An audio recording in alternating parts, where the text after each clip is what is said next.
Okay, wonderful. So once again, welcome to our session of world history. We are starting our discussion from today.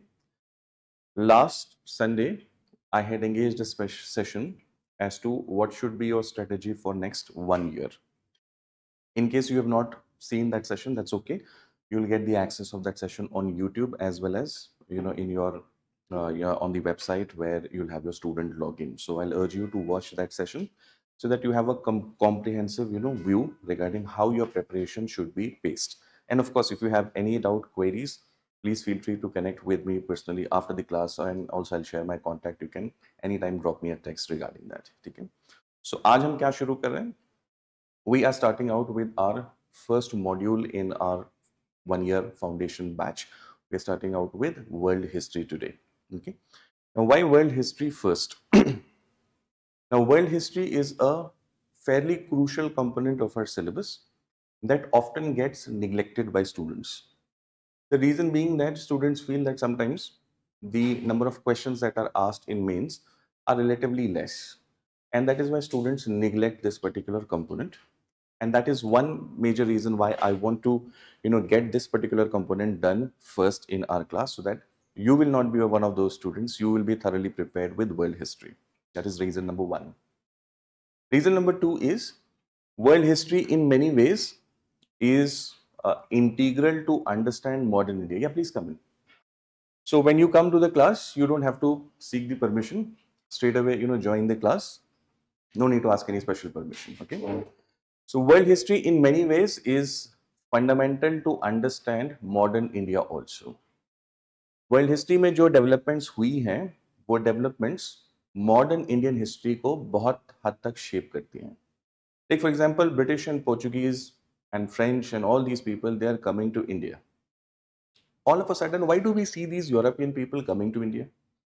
Moreover, they came first as traders, but went on to become rulers in different areas. The British, of course, the whole of subcontinent.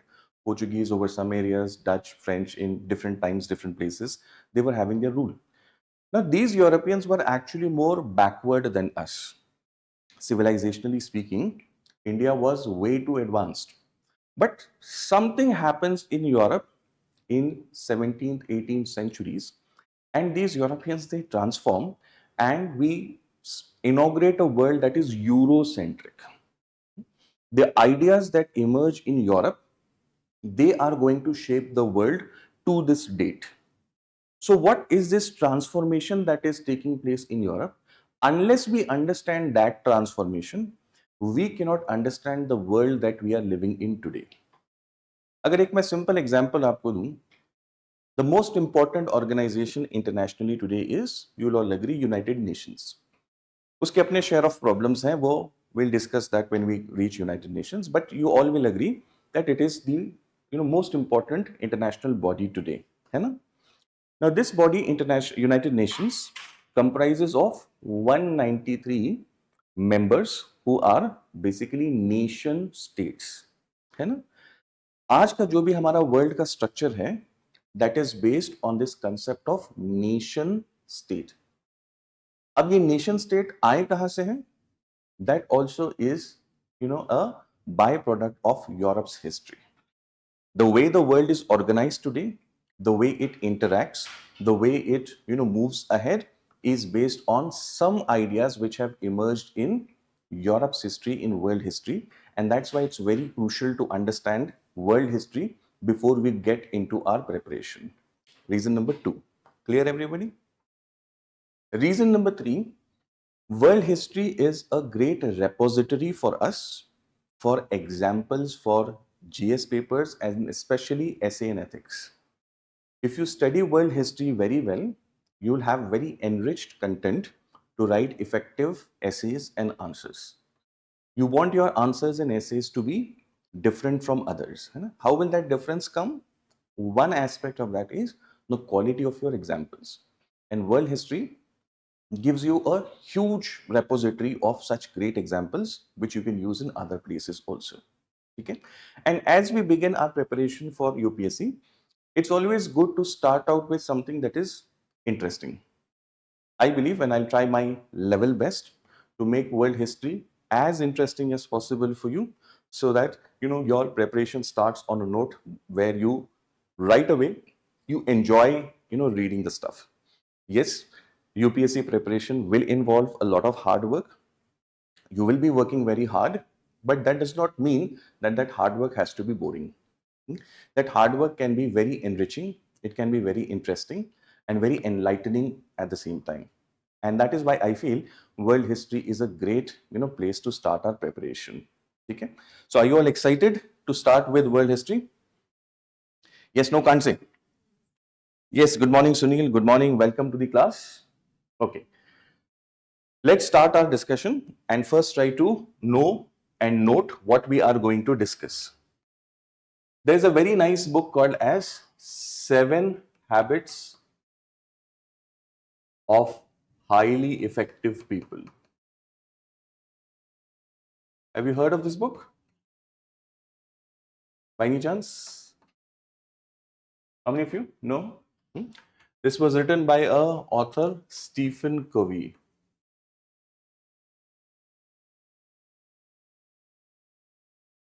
Now, in my lectures, I'll be giving you a lot of book recommendations. You are not supposed to read the entire book cover to cover because you will not have that much of time. But what I want you to do is read a crisp summary of it. These days, you get a lot of PDFs, you get a lot of YouTube lectures also. At least see the PDF or see a lecture on that book. That will add a lot of value in essay paper as well as personally, it will be enriching. Now, in this book, 7 Habits of Highly Effective People, जो writer है Stephen कवी, वो 7 habits देते हैं obviously, और उसमें जो second habit है, I won't go into all 7. Second habit is begin with the end in mind. What is he saying? Begin with the end in mind. Means whenever we start with some new activity, our end point, our end goal must be very clear before us. अगर वो end goal clear होगा, then we'll be able to stay focused on the track. If our end goal is a little hazy, then what happens is we tend to get distracted, diverted. So in my first lecture that was online, I have discussed the entire plan for UPSC, and today as I start world history, I'll be discussing plan for world history, and also for every session I'll discuss like this the agenda. So we are starting the lecture today. What is the agenda for our class? If you can't see the screen, you can just shift over here. So what is the agenda, dear students, for today? Our agenda is first we'll understand the syllabus. ठीक है? देखिए UPSC ने हमको Fairlie detailed syllabus दे रखा है. बहुत सारे नए स्टूडेंट्स को ये कंफ्यूजन होता है. They feel that there is no syllabus in UPSC. There is no syllabus for this exam. Everything under the sun. Even the sun does not know what is there under it completely. So how will we know? Okay? UPSC has given a clear-cut syllabus, so we must be able to thoroughly read and understand the syllabus, a copy of which will be given to you today. Okay?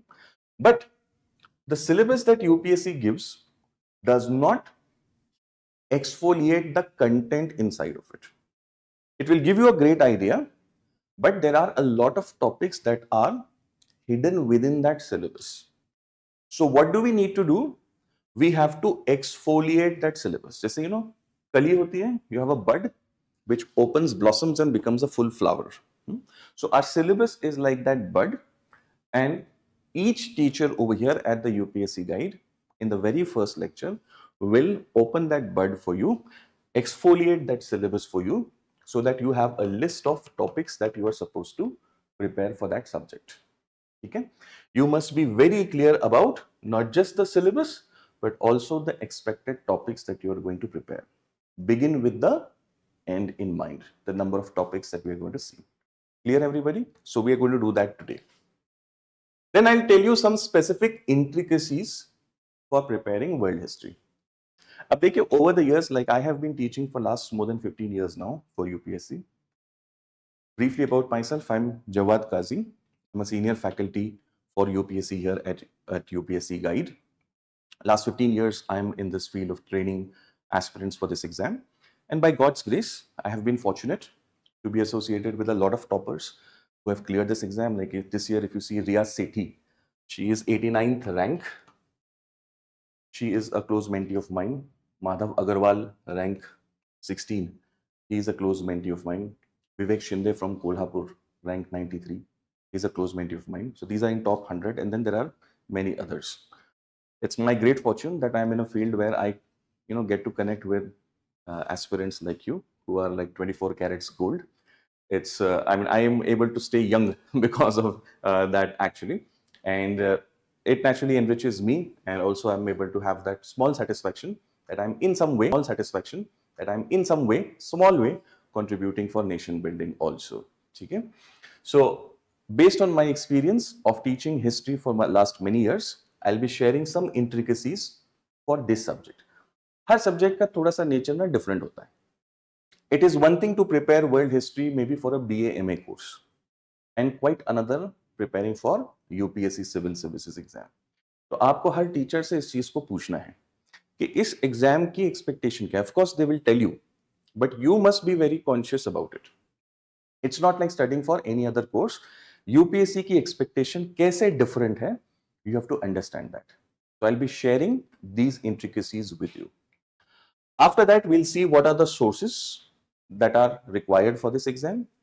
We'll see some question and trends. Okay, I'll give you a framework. Framework क्या है?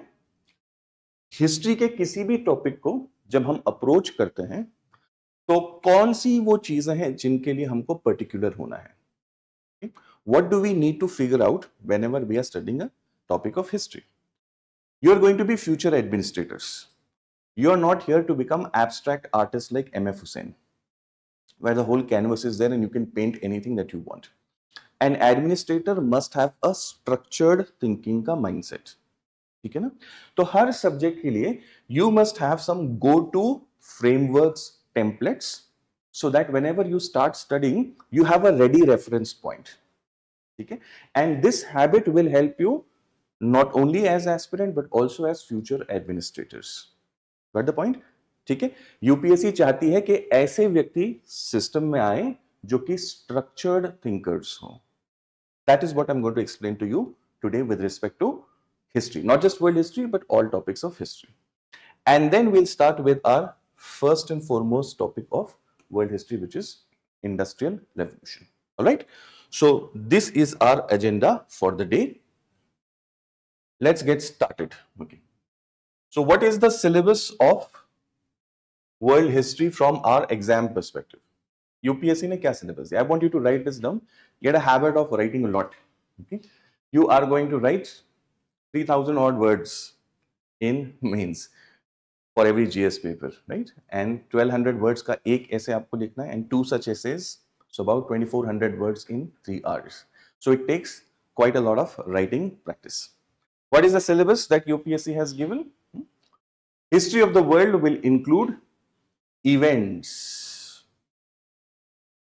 History of the world will include events from the 18th century. Events from the 18th century. Which type of events?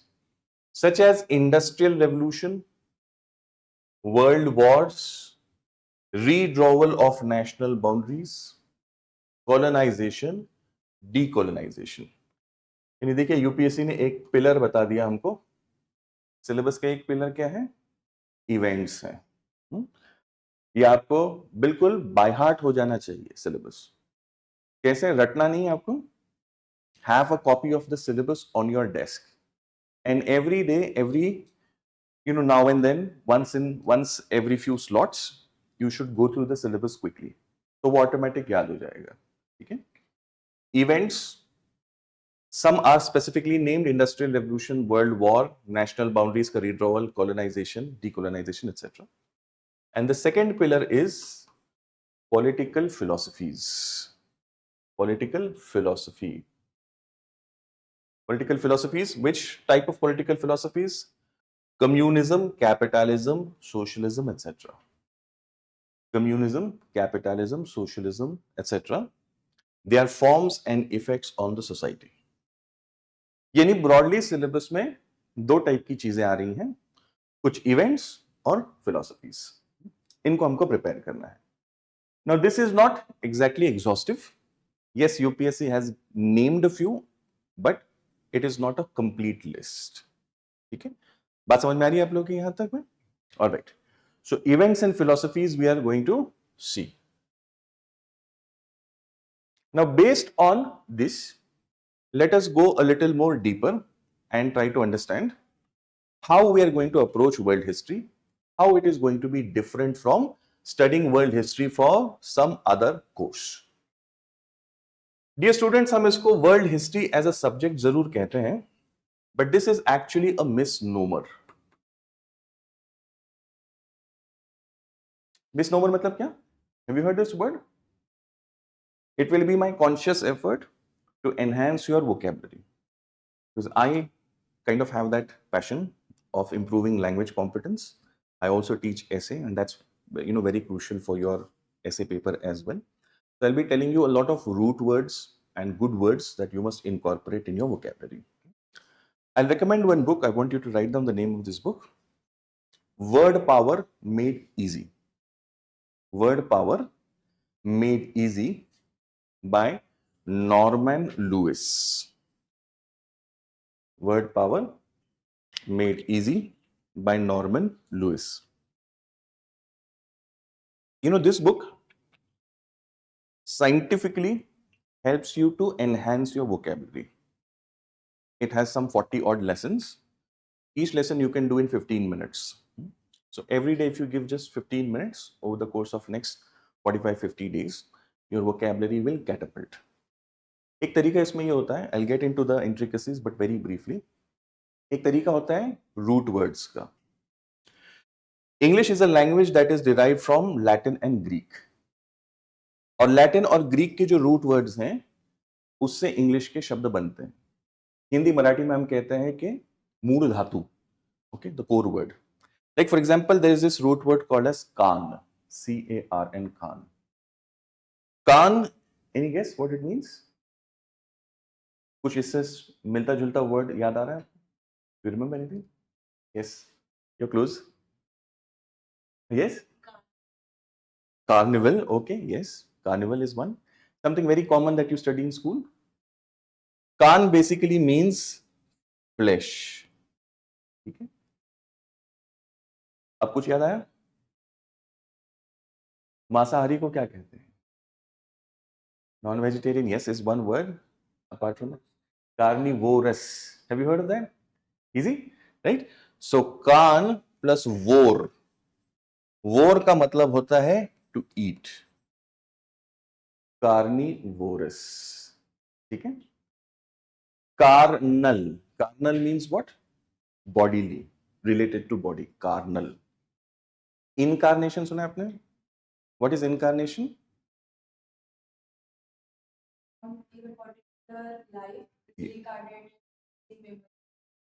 Okay, that is reincarnation. That is very similar, but incarnation is avatar. Okay, now avatar, like in our Hindu philosophy, we have Vishnu ke avatar.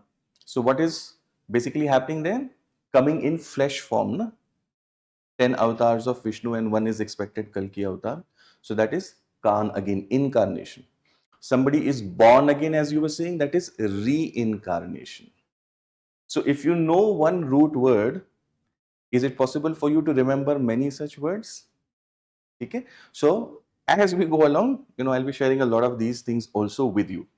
So anyways, coming back, misnomer हम क्यों कह रहे हैं इसको?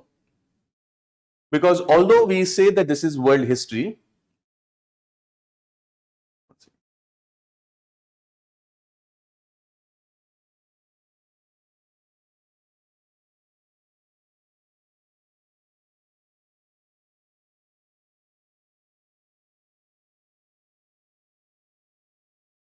some issue with this.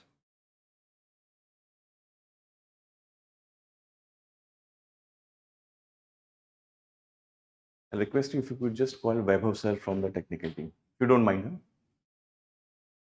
So why are we calling it a misnomer? Misnomer मतलब क्या कि ये नाम जो है ना वर्ल्ड हिस्ट्री, ये फुल्ली अप्रोप्रिएट नहीं है.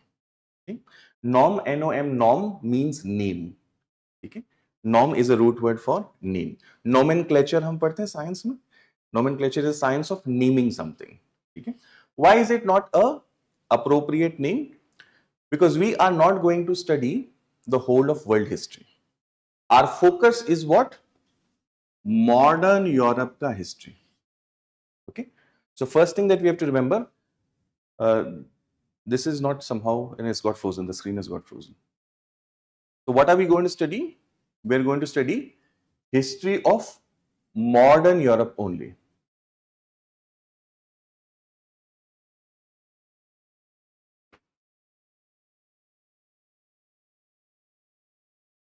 We are going to study history of modern Europe and its interconnections with the rest of the world. यानी मॉडर्न यूरोप की हिस्ट्री में जो भी डेवलपमेंट्स हो रही है और उसके रिलेटेड जो भी कंटेक्स्ट है, that is what we are going to study. Not the whole of world history. Ancient Europe नहीं पढ़ना हमको, इजिप्शियन सिविलाइजेशन नहीं पढ़ना है, only modern Europe history. And yes, modern European history का जहां दुनिया पर इंपैक्ट पड़ता है, that we are going to see. Like for example, industrial revolution starts in Britain. That's part of European history to begin with, but slowly it will spread to other parts of the world.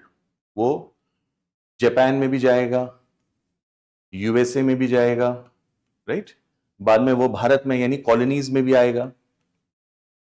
सो शुरुआत कहां से हुई है? It started with Europe, but then impacted the rest of the world. So we are going to see that. But primarily, it is modern Europe history and its interconnections. I hope you understood this. Okay. Second thing that we must remember in history is, not just here, but also in other areas of history, we have to understand the flow of history. What is history? History is basically a story of change and continuity. From one phase to another, जब हम जाते हैं, गुजरते हैं, तो कुछ चीजें बदलती हैं और कुछ वैसी ही रहती हैं. तो हमको हिस्ट्री में बेसिकली क्या समझना होता है, पढ़ना होता है? We have to understand how things are flowing. जैसे हम ऋग्वैदिक पीरियड पढ़ेंगे एंशिएंट इंडिया में. ऋग्वैदिक पीरियड में विमेन की पोजीशन जो है ये बहुत सिग्निफिकेंट थी. Women had the right to choose their life partner. There was more free mixing of genders. Women contributed in creating of hymns. You hear of Apala and many other such women scholars. ये ऋग्वैदिक period में है. लेकिन इस ऋग्वैदिक period से हम जब आगे बढ़ते हैं लेटर वैदिक पीरियड में, तो विमेन की पोजीशन चेंज हो जाती है. Women are now limited more to homely और डोमेस्टिक लाइफ. स्टेटस कम हो जाता है, पॉलिटिकल पार्टिसिपेशन कम हो जाता है. They are not as much contributors in the intellectual life, so on and so forth. So what has happened is the gender roles have changed in this flow. Did you get this point? So when we are studying history, you're not just going to zoom in and see that period. You must be able to discern कि एक phase से दूसरे phase में क्या बदलाव आ रहा है. समझ में आई आपकी? मॉडर्न इंडिया में इसी तरीके से एक phase है हमारा extremist phase. You remember your school textbooks? You had moderates, extremists, and then you had the next phase, which is Gandhian phase. अब ये extremist से हम जब Gandhian phase में जाते हैं, तो क्या बदलाव आया? What is the change? It is not just about the person. What is the change? We see that Congress will become a more all-encompassing body. Congress will penetrate down to the masses. You will have continuous engagement of the masses. So there will be a series of changes. That is what we mean by flow. History जब भी आप पढ़ेंगे, not just for world history, you must be able to see this flow in history. Clear about this? Okay, so modern Europe का history. Second thing to focus on is flow of history. 2. Third, we have to focus on analytical framework or approach. Analytical framework or approach. So you'll hear this word very often. Which word? Analysis. Okay. ये word कैसे बना है? It's made from two root words. Ana plus lysis. ठीक है। Lysis का मतलब होता है ब्रेक, ठीक है, and ana means down. What is analysis in simple terms? Breaking down of something that is complex. कोई मशीन है, multiple parts integrated, हम उसको जब simplify करते हैं, open up करते हैं, that is analysis. How do we analyze something? Two things we have to see. One is the causes. What is happening in that event is important, but more important is why that is happening. कोई चीज अगर हो रही है तो वो क्यों हो रही है, ये हमको समझना है. और अगर हो रही है तो उसका क्या इंपैक्ट है, how is it going to affect in the long term, the consequences. आपको स्कूल में जो हिस्ट्री पढ़ाई गई थी उसके अंदर में कॉजेज एंड कॉन्सिक्वेंसेस पे फोकस नहीं होता था. The focus used to be what is happening over there. Am I right? ठीक है. And that is why you did not develop a full understanding of history. UPSC में it's different. You have to understand causes and consequences.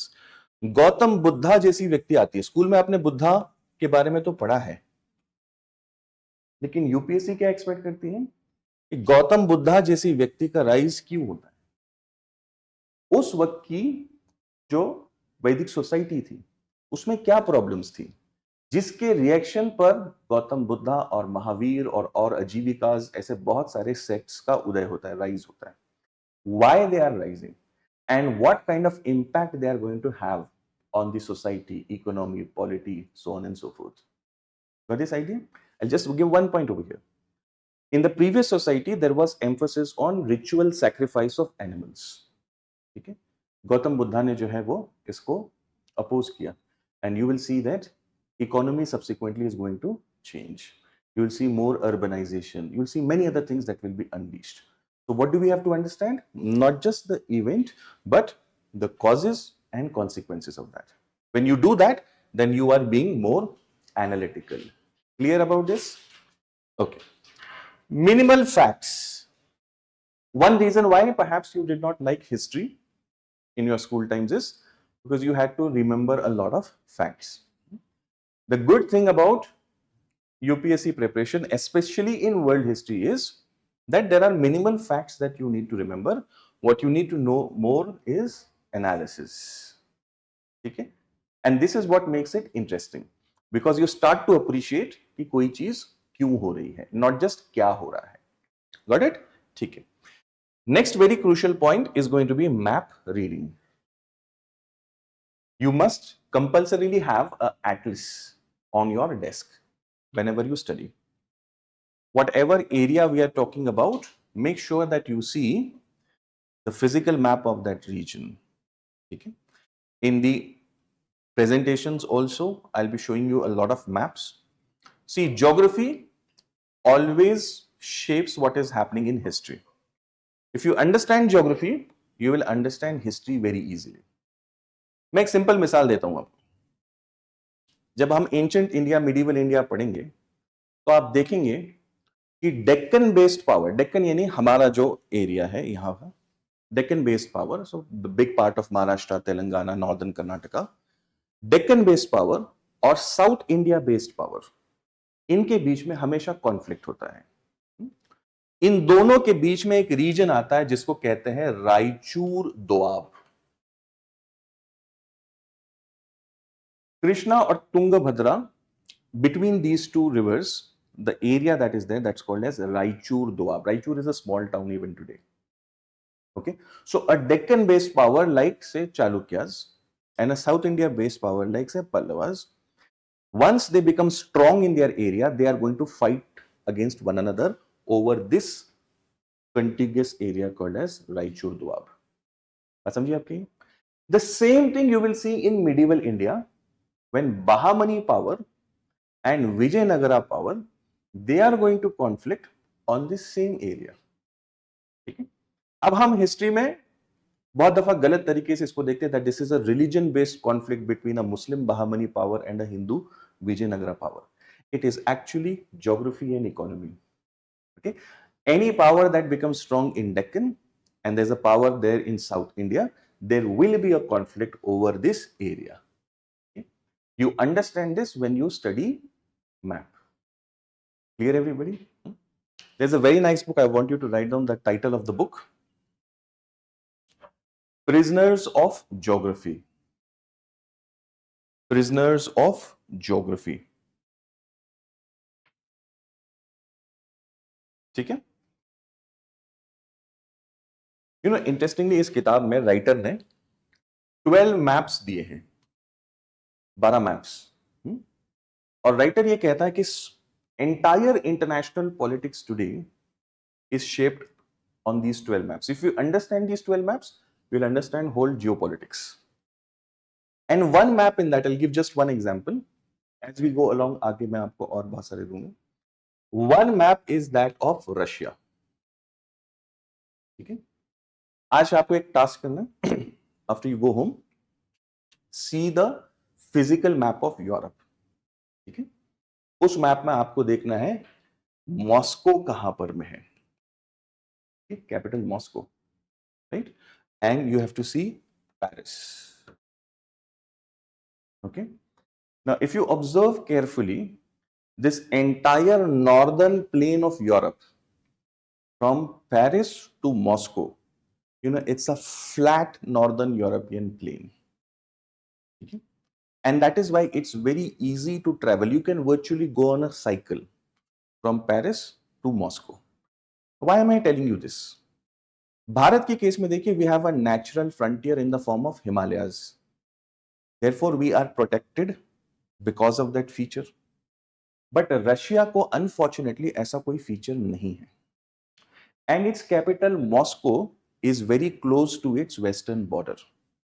And that is why the Russian ruler is always in his mind vulnerable, that I can be attacked from the west. Napoleon ऐसे ही आया था. Hitler also came like that. And that is why the Russian ruler always wants to have, जिसको in IR में कहते हैं, buffer zone on his west. Buffer zone on his west. So that it's like an insulation, protection. So that I am not attacked directly. And this philosophy has been there from Peter the Great to Putin the Great of today. This is the reason why you are seeing the Ukraine war. Do you understand this map? You understand the Ukraine war. Ukraine said we will join NATO. America said that yes, we are getting Ukraine into NATO. And Putin says geography does not allow me to have a NATO member so close to my border. Moscow becomes vulnerable. I'm not going to allow that to happen. Same story has been repeating for 4 centuries. Do you understand this? That's why to understand history, IR, you have to understand maps. Clear, everybody? Okay? Check. Interesting? Yes. Okay. Let's go ahead. So these are the intricacies.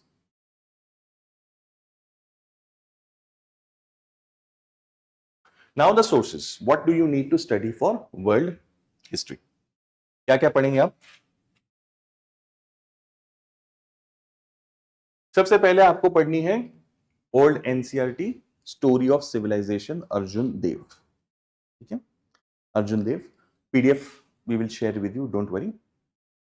Arjun Dev is the writer. Title is Story of Civilization.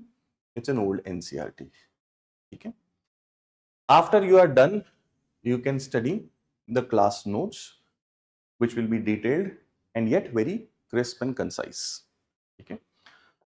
Ye largely will suffice. This will be sufficient. Okay.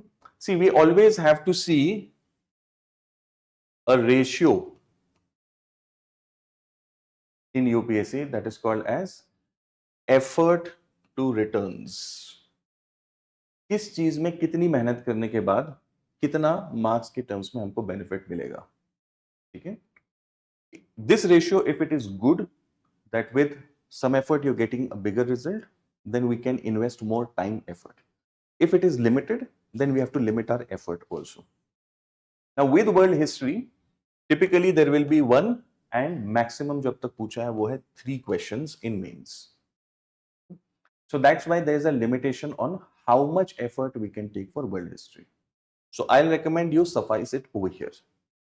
But sometimes students have history as their optional subject, or they generate a lot of interest in world history and they ask me for more resources. So if you are very keen on more resources, then in that case, you can refer to Jain and Mathur, A History of Modern World, if you want to. Is it necessary? Absolutely not. Jain and Mathur, this is one good source. This covers the entire syllabus, but the problem with this book is that it is very exhaustive. क्योंकि ये history optional को ध्यान में रखकर बनी हुई है, so that's why it goes into too much of detail, but you can take just an overview. Okay. Second option, a better book is Norman Low, Mastering World History. It's a better book, more analytical, more easy to understand, simple, flowing also. But the problem is it does not cover the full syllabus. It will cover half the syllabus for you. Okay, that's the problem with it. So if you want some additional resources, then these can be used. Okay, there's one more, Modern World History by Ranjan Chakravarti.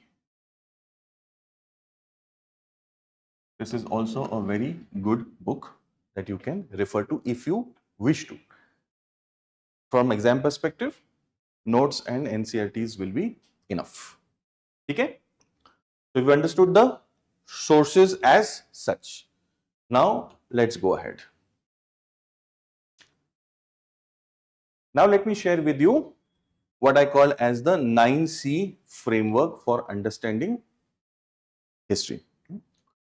Whenever we approach a topic, we have to see it from these 9 C's. What are these 9 C's? The first C in that is concepts. इस exam में दोस्तों याद रखिएगा, there is a premium on conceptual clarity. Okay, the more strong you are over here, understanding the fundamental concepts, the more you are going to fetch marks in the exam for sure. In different ways, in prelims, mains, and also in interview, UPSC will test your foundation over here. School में क्या होता था ना कि we just had to cram up things, school and university. That's why concepts were not clear. In your school, do you remember you had studied the civil disobedience movement? Mahatma Gandhi. Remember that? याद है? मराठी में कहते थे सविनय कायदे भंग. ठीक है? So अब what is the meaning of this word civil in that civil disobedience movement? सविनय कायदे भंग. सविनय क्या है वहां पर? What is meant by that civil in that civil disobedience? Can you try to guess?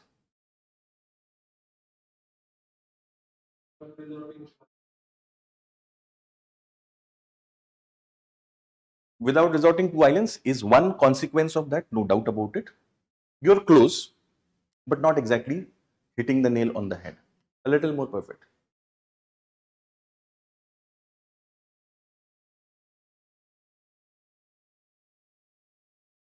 Okay, again, you're still further close, but still not there. Civil, कोई चीज हम civil तरीके से कर रहे हैं. Yes, ठीक है. We are sophisticated. I mean, I get that you've got the sense, but it's not the perfect expression for it. So by civil, see, Bhagat Singh was also breaking laws. You know, he had thrown a bomb in the assembly. Is that breaking of law? Of course it is. The then law was broken. Okay? Mahatma Gandhi is also breaking the salt law. What is the difference? When we are seeing civil disobedience movement, we are doing it in a certain way that there will not be disruption, there will not be harm to the society in that manner. That is civil disobedience. So we are differentiating our breaking of laws with other acts of what was then referred to as revolutionary terrorism. Got the idea? So that is civil disobedience. Clear everyone? Yes, no, can't say?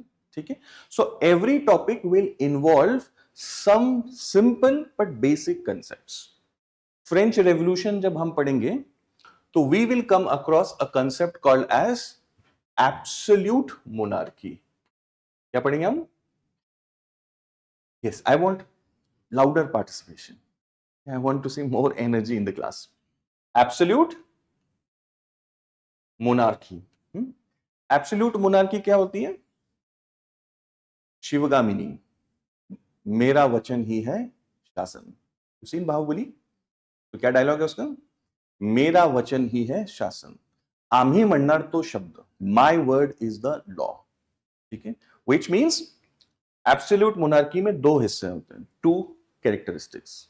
First is concentration of power in one hand. Concentration of power.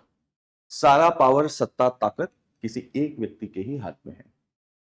No constitution, no parliament, no religious scripture, nothing. All power in the hands of Shivagamini. मेरा वचन ही है शासन. This is point number 1. Point number 2 is this absolute monarch often claims divine right to rule. दैवी अधिकार है मुझे. God has appointed me. You will see all rulers in medieval ancient India also, they'll have similar claims. Akbar will call himself what? Zill-e ilahi. Zill-e ilahi. Zill means shadow. Ilah means God. So I am the shadow of God on earth. So you have to obey me. Got this idea? This is absolute monarchy.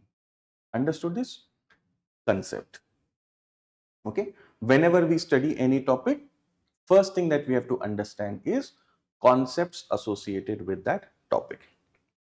After we understand the concepts, the second thing that we have to understand is conditions.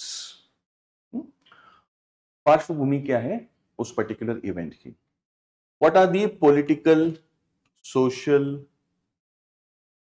economic, ठीक है, social, cultural आप इसको कह सकते हैं, ठीक है, any technological, factors that led to that event, ठीक है. Revolt of 1857 भारत में. I'm giving examples a lot from modern India also because you are still not very familiar with world history. Okay, modern India we all can relate more easily. Revolt of 1857 इतनी बड़ी क्रांति होती है भारत में. Did it happen all of a sudden? No. There were certain factors that went in that caused that revolt. Political factors क्या थे? So many Indian states had been extinguished. मैं मेरी झांसी नहीं दूंगी. That's what Rani of Jhansi says ना when she joins the revolt. Why? Because doctrine of lapse जो Dalhousie लेकर आया था, with that states like Jhansi, Satara, Jaipur, Sambhalpur, many Baghat, some other such places, they had lost their statehood, their princely state status. Okay? That is political factor. Similarly, there were social, economic, cultural, and such other factors. So we have to understand second thing, what are the conditions? Can you tell me the first C was? Concepts. The second C is conditions. The third C after that is characters. इतिहास एक कहानी है और कहानी में पात्र तो होने चाहिए. There have to be some characters because if this drama has to go ahead, then we need some actors who will take that drama ahead. We need a Rani of Jhansi, we need a Napoleon over there, we need a Karl Marx over there. Okay? So who are the important characters? What is the role that they are playing? Why they are doing what they are doing? Karl Marx जब अपनी philosophy देता है तो ऐसे नहीं हुआ ना कि कार्ल मार्क्स ने एक सॉफ्टवेयर डाउनलोड कर दिया माइंड में और वो सारी फिलोसफी आ गई. नो. कार्ल मार्क्स का एक लाइफ का एक्सपीरियंस था, उसकी एक पर्सनैलिटी थी, उसका एक सोच अप्रोच था, which is why he came to a certain study and conclusion. Okay? So we have to understand Karl Marx. We have to understand Mahatma Gandhi. Because these people will take this drama ahead. That's why characters. Clear? Third point. Fourth. Characteristics. Characteristics. Marathi में कहते हैं वैशिष्ट्य, कुछ specific features उसकी खासियत. Every event in history will have certain specific characteristics. France में भी क्रांति हुई 1789 में, आप हम पढ़ेंगे इसको डिटेल में. और उससे पहले अमेरिका में क्रांति होती है इन 1770s. These two revolutions are inspired by same type of ideas. But फिर भी American Revolution is very different from French Revolution, right? Ideas are similar, motivations and goals are similar, but yet there will be some unique factors which will differentiate one movement from another. Non-cooperation, civil disobedience. कितना difference है दोनों के बीच में? Just 10-11 years. Led by Mahatma Gandhi, Indian National Congress, against the Britishers. Everything is same, but yet the two movements have different characteristics. Okay? So we must be able to identify the core characteristics of each event. Clear? Tell me the four C's now. First, concepts, conditions, characters, characteristics. Okay? Fifth, after that is chain. What do we mean by chain? Chain is a series of events, श्रृंखला. कुछ चीजें होगी. महात्मा गांधी जो है वो पहले Britishers से कहेंगे कि देखिए we don't want a movement at this stage because you are fighting Hitler in Europe. So that is why we are going to first go for individual satyagraha. Individual satyagraha से जब बात नहीं बनेगी तो उसके बाद में गांधी जी कहेंगे कि अब चले जाओ, ठीक है, डू और डाई. फिर ब्रिटिशर्स गांधी जी और सभी लीडर्स को अरेस्ट करेंगे. And then after that XYZ multiple things will happen. So within an event there will be a chain of few things that we must know. ये नहीं कि मोटा मोटा बस मूवमेंट होगी, लेकिन उसमें क्या हुआ, there will be certain chain that we must know about. Clear? Fifth thing, chain. Sixth after that is climax. Climax means immediate outcome of that event. Climax means immediate outcome of that event. इस event के and में क्या होता है? France की क्रांति के and में क्या हुआ? नेपोलियन जो है वो सत्ता पर, गादी पर आकर के बैठ गया. मूवमेंट स्टार्ट हुई थी to make France a republic, और जब एंड होती है तो हम क्या देखते हैं? Napoleon declares himself as the emperor. Anti climax. Republic में you have elected head of the state, लेकिन यहां पर में उल्टा हो गया. So what is the immediate outcome? Mahatma Gandhi ने कहा था कि तुम मेरा साथ दो नॉन कोऑपरेशन मूवमेंट में and we will have swaraj in 1 year. कहा था कि नहीं कहा? क्या हुआ? सुभाष बाबू रिजाइन करके आ गए. You know that he was all India topper. ICS में he was rank 4 at that time, जब एग्जाम भी जो है वो बाहर होती थी, लंदन होती थी. He was a topper. He left the service and he joined the movement because he trusted Gandhi ji के स्वराज आएगा. और गांधी जी ने 1922 में मूवमेंट ही कॉल ऑफ कर दी. Got it? So what was the outcome? Swaraj मिला क्या? नहीं मिला.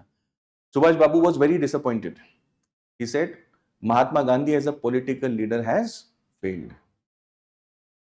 What is the climax? Non cooperation movement did not succeed. But history में इमीडिएट जो आउटकम होता है उससे ज्यादा इंपॉर्टेंट होता है लॉन्ग टर्म आउटकम, कॉन्सिक्वेंस. इतिहास की कहानी फिल्मों की तरह नहीं आगे बढ़ सकती. You go one step after another. Non cooperation, immediate outcome failure. Civil disobedience, immediate outcome failure. Quit India movement, immediate outcome failure. But we got independence because these movements step by step kept pushing us towards independence. ठीक है? So long term क्या होगा is what we must also understand. Consequence. Clear everyone? ठीक है? Now last two C's are very crucial. First in that is contemporary aspect. इतिहास को जब हम पढ़ते हैं तो आपको, जैसे हम सपोज अमेरिकन रेवोल्यूशन की हिस्ट्री पढ़ रहे हैं, you must be able to zoom out a little and see what is happening in different places in the world at that point of time. जब अमेरिका में क्रांति हो रही है तो ब्रिटेन में क्या चल रहा है, वेस्ट यूरोप में क्या हो रहा है, भारत में क्या हो रहा है. ठीक है? इंडिया की हिस्ट्री हम पढ़ रहे हैं, मराठास की हिस्ट्री पढ़ रहे हैं, उस पंजाब में क्या हो रहा है, बंगाल में क्या हो रहा है, दक्षिण भारत में क्या हो रहा है. Contemporary aspect. हिस्ट्री को ऐसे ब्लिंकर्स डाल के हम नहीं पढ़ सकते. You must be able to see the larger picture also. That is what is meant by contemporary aspect. Clear everybody? France में क्रांति हो रही थी 1790s में, और भारत में उस वक्त में मैसूर के शासक थे टीपू सुल्तान। ठीक है, टीपू सुल्तान लड़ रहे थे against East India company. Tipu Sultan ने जो है वो फ्रांस की क्रांति से इंस्पिरेशन लिया और फ्रेंच लोगों से कहा कि you send your troops over here to help me fight the East India company. He declared himself as citizen Tipu. राजा खुद को क्या डिक्लेयर कर रहे हैं? सिटीजन टीपू।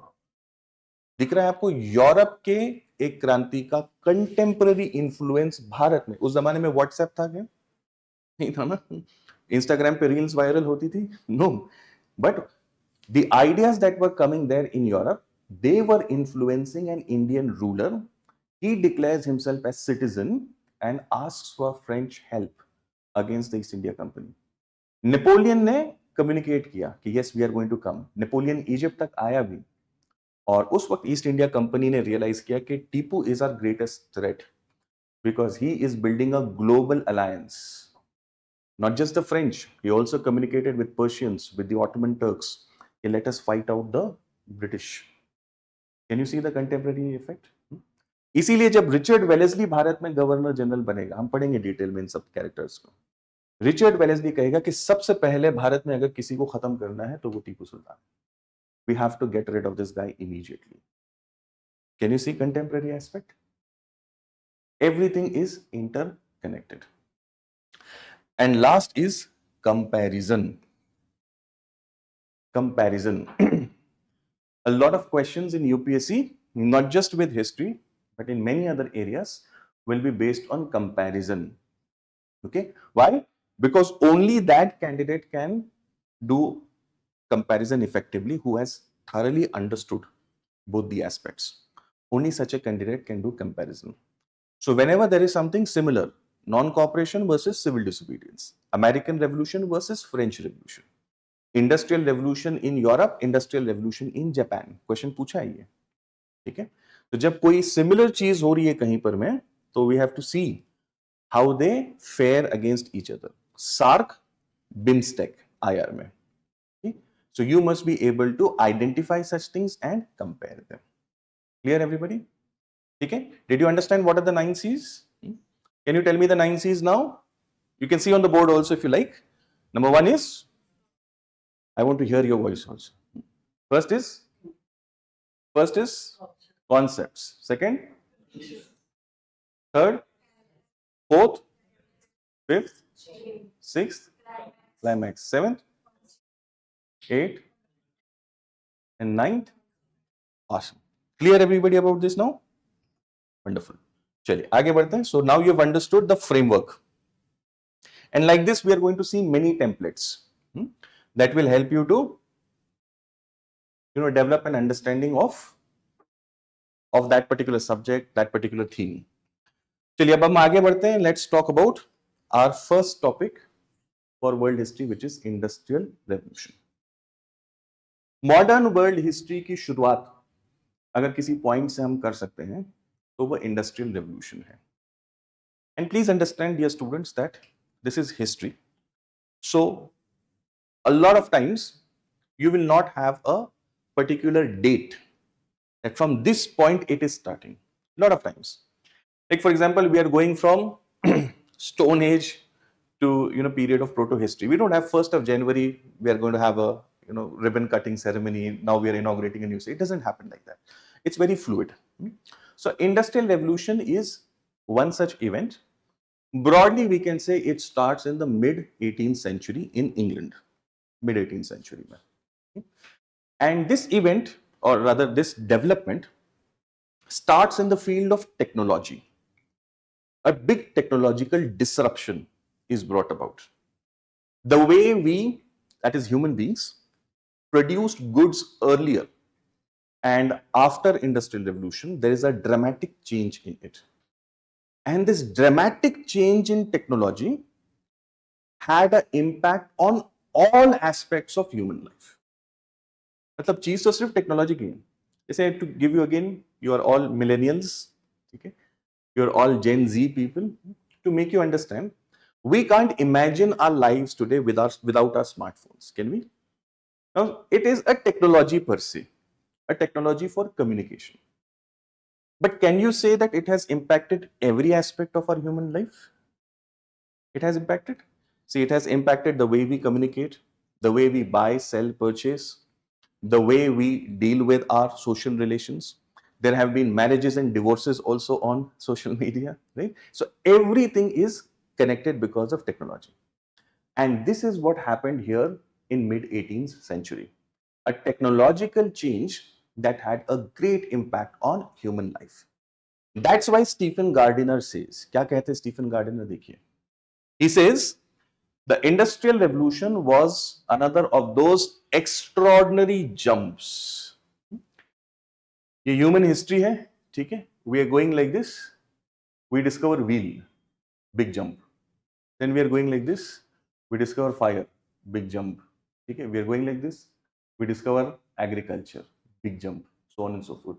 और ऐसा ही एक बड़ा inflection point जो है, that is Industrial Revolution. You understand? So it's an extraordinary jump in the story of human civilization. Story of human civilization. Okay?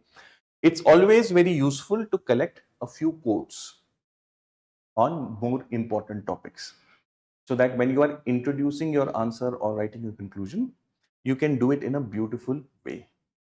Okay? So that you hit the nail on the head and also do it beautifully. आपको शायरी पसंद है? Poetry? Any form of poetry, right? Why is poetry, shairi particularly so popular in our country? Because you are able to say something very profound in an artistic way in less words. है ना? बहुत गहरी बात कम शब्दों में और खूबसूरती से we are able to say. The same thing is done by such quotes also. So just like somebody breaking a couplet impresses you, the examiner is impressed when you have good quotes to start or close your answers. Understand the importance now? Okay. Let's go and see the topic of Industrial Revolution. What have been the questions that have been asked on this topic? Always have a reference of questions. In our class also, we'll be discussing a lot of PYQs, and it is your duty that you constantly refer to these questions. World history sirf mains mein hai. It's not there in prelims. That's why mains based questions. Two questions have been asked on it. What are the questions? Why did the Industrial Revolution occur first in England? अब मुझे आप बताइए कि कौन से सी की बात हो रही है यहाँ पर?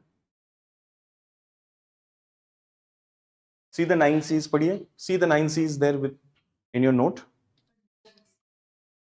Clear everybody? What is being asked is conditions. ठीक है? Discuss the quality of life of people there during industrialization. Quality of life of people. Which C is connected with this? Consequence. Okay. How does it compare with that in India at present? Which C? Comparison. आज का India, no? Not उस वक्त का India. So can you see there are 3 C's in this question? So if you prepare in the framework, you can answer the question easily. Now see the next question. Latecomer industrial revolution in Japan involved certain factors that were markedly different from what the West had experienced. What is being done? Which C is involved here? Latecomer industrial revolution in Japan involved certain factors that were markedly different from what West had experienced. Comparison between what? Industrial revolution of West and Japan. So this is comparison, simple. Did you see the 9C work? Okay, this is what we have to do in history. Simple. That's it. All right, chalo. Let's go ahead and start our discussion of the topic. How are we going to see this topic? We will see what is industrial revolution first. We'll understand the concept. Okay. We'll understand why it took place in England first. We'll understand the conditions. We'll see the spread to other parts, characteristics, everything will come in this. What were the consequences of industrial revolution at all levels, and its connection or impact on colonialism, imperialism, that also we are going to understand. Okay, so these are the major sub themes that we must know when we study this topic, because question can be asked. Let us see the concept first. What is meant by industrial revolution? क्या है ये क्रांति, औद्योगिक क्रांति? Industrial revolution is both a period, ये एक दौर है इतिहास का, mid 18th century से which starts, as well as you can say it is a movement. Movement is where people come together to bring about some change. Okay, so it's a phase of history as well as it's a movement. कौन सा period है इसका? Starts in mid 18th century in England. Why mid 18th century? You will see that James Watt, इनका जो steam engine है, that comes about somewhere in mid 18th century, and that engine, the steam engine, is going to play a very crucial role. So that's why tentatively you can say it starts from mid 18th century. Okay? What happened in this revolution? We human beings, we designed a new system of producing our goods. From time immemorial, from the start of human evolution, we have we needed different types of goods. We needed weapons, we needed utensils, we need clothing. ठीक है, और ये सारी चीजें इतिहास में हम कैसे बनाते रहे हैं? Using human hands, human labor, human skill. Okay? For the first time in all these years, our history goes back millennia. ठीक है, but as recent as mid 18th century में, we are for the first time going to change the way in which we produce goods of our necessity. Okay, now using machines, we will be able to mass produce goods in less time and cost. इससे पहले imagine कीजिए कोई बुनकर है हमारे यहाँ पर में भारत में, we have many communities of weavers, हमारे यहाँ जुलाहा कहते हैं, राइट? नॉर्थ इंडिया में दे कॉल्ड एज जुलाहास. नाउ एक वीवर जब कपड़ा वीव करता है, तो you can imagine how long it will take for that one person. पहले तो उसको यान बनाना है, यान से फिर कपड़ा बुनना है, it takes a very long time, and then getting it stitched, so on and so forth. One person doing it. Then there will be variation in quality also, one weaver to another weaver, and then one weaver based on his health, psyche, everything, uski bhi quality mein variation aayega. But all of this becomes irrelevant because now we have machines who can produce without getting tired. As long as they are maintained well, they can mass produce goods in less time, in less cost, and with more uniform quality. Okay, at the core ये वो revolution है. ठीक है, और outwards जैसे हम बाहर जाते हैं, it is going to impact more and more aspects of human life. But to begin with, what is it about? It is a technological disruption that is changing the way in which we produce goods that are necessary for our human life. क्या change आया उसमें? Now using machines we are able to mass produce goods, less time, less cost, and more uniformity. Did you understand this core concept? Yes, no, can't say? Okay, so how is this possible now? Because we have brought about a new way of doing this production, that is using the power of coal as fuel and steam as power. Coal as fuel, coal, कोयला, ठीक है, इसमें क्या होता है? Calorific value होती है. उस वैल्यू, उसकी एनर्जी को यूज करके हम वाटर को हीट कर सकते हैं. वाटर को हीट करने से क्या प्रोड्यूस होता है? स्टीम प्रोड्यूस होता है, और उस स्टीम को हम डायरेक्ट करके हम उससे काम करवाते हैं. ठीक है, अब तक इससे पहले हम कैसे काम करवा रहे थे? पिरामिड्स जब बन रहे थे इजिप्ट के अंदर में, that's a phenomenal achievement. But how did we do that? We used human and animal power for it.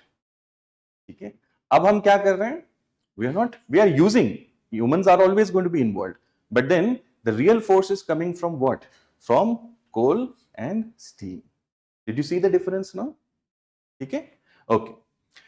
Along with this, we are going to see multiple changes that will be brought about. New means of transportation. Sab detail mein jayenge hum. New means of transportation will evolve. You will have canals, steamships. That same concept of steam used on water-based transport. You get steamboats, steamships. Roads, railways, pakka roads. हमारे भारत में कहते हैं ना पक्का road. Okay, what is that pakka road? Anybody an engineer here? Civil engineer, anybody? No. ऐसा जब मैं पूछता हूं तो कोई नहीं होता. Okay. So what is a pakka road?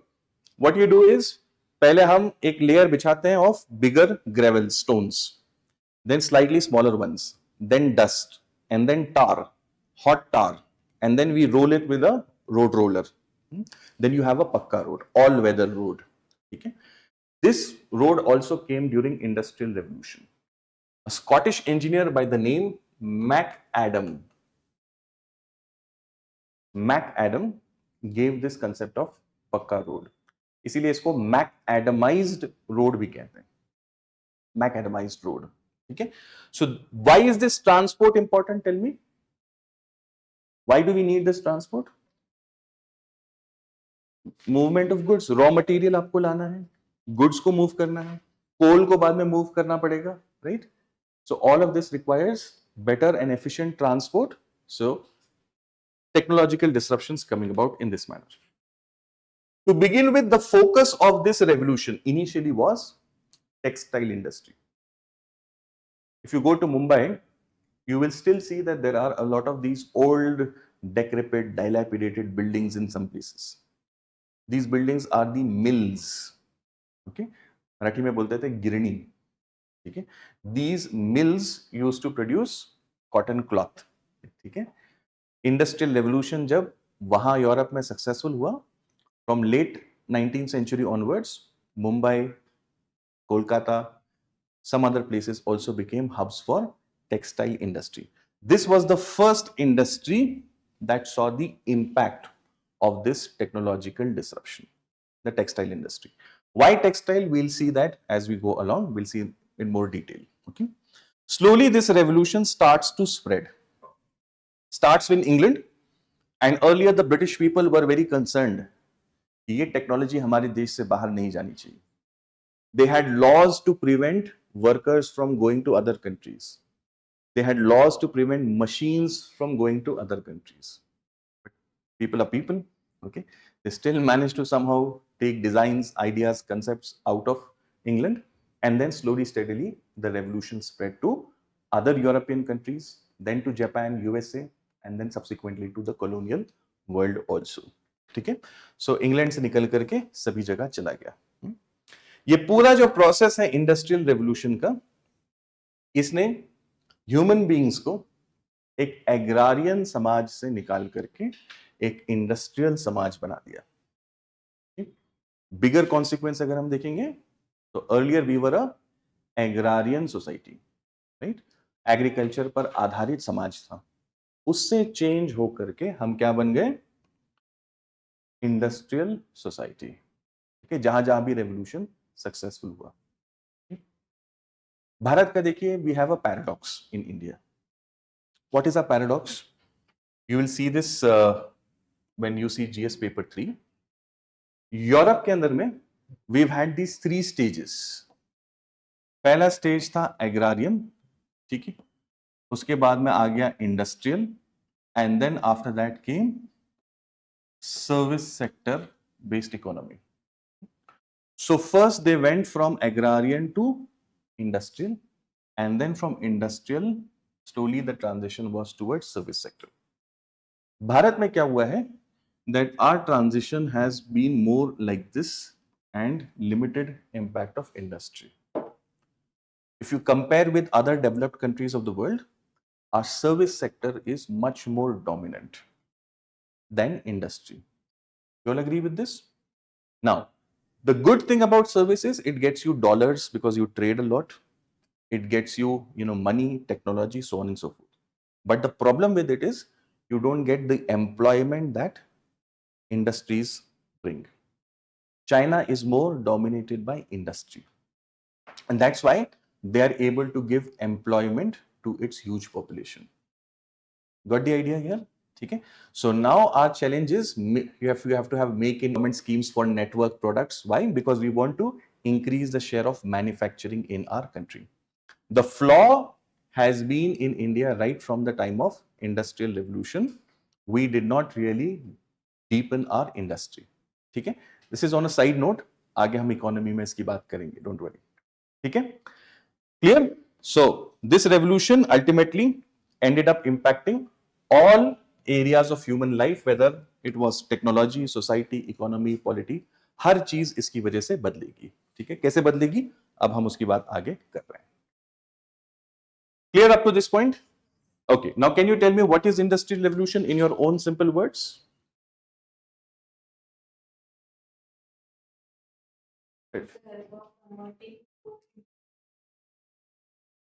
Okay.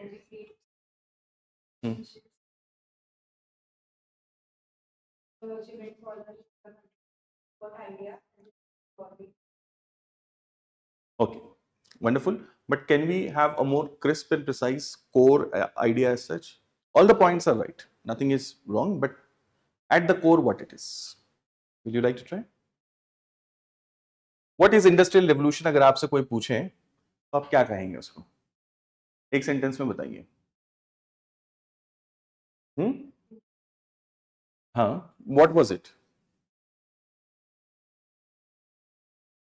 Okay, you're telling me the means of it. हुआ क्या है इसमें? Yes, okay. Technological change that. Okay. And what did that lead to? Transformation from agrarian society to a industrial society. Why and how did it happen? वो सारे points आप मुझे बता रहे हैं. Got the essence of it now? Clear everybody? Okay, very good. चलिए, तो ये हमारा फर्स्ट फेज था इंडस्ट्रियल रेवोल्यूशन का, mid 18th century onwards.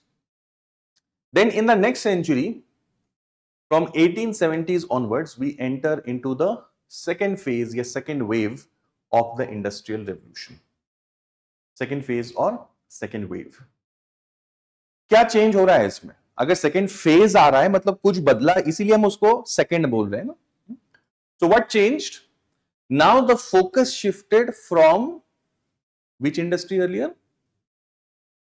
Textile industry to next industries were steel and chemical. 1833 में बेसिमर प्रोसेस, एक इंजीनियर थे,